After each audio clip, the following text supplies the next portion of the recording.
In Melbourne in recent days, we've seen a lot of public response to the apparent militarisation of some aspects of our society, the communication, miscommunication, however it's been described, of border forces' involvement with checking visas of people on the street.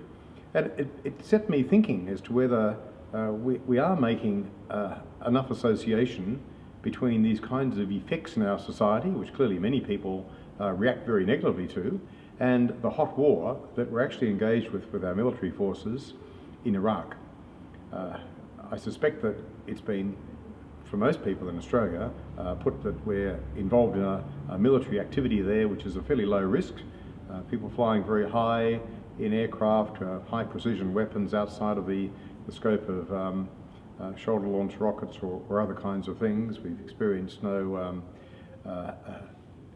defensive repelling of those military activities. So as there is discussion about extending that work into Syria and the military campaign widening, I think it's important that we actually consider the consequences of being involved in a hot war. I think many Australians are fairly naïve, perhaps innocent, don't think about it much, not really on our attention, but is it, as I think it probably is, that being engaged in a hot war of that kind, and then the kind of domestic responses which seem to be the unacceptable restricting of our freedoms, could be connected. So we need to think very carefully about what's involved for us in the continuation of our participation in the bombing activity in Iraq itself, the increased significance of our involvement in Syria, if that's a decision that's made, and the likelihood of what you'd probably call asymmetric responses. So I'd be interested in your ideas. What do you think about that? Do you make that connection? Do you think that I'm artificially putting these things together?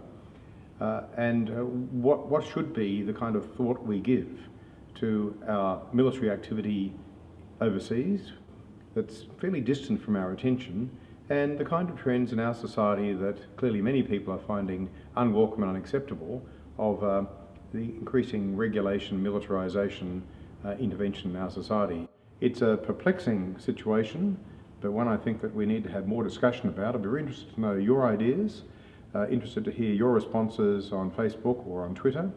You can go to my website, anglicanprimate.org.au. I think there could be some interesting discussion.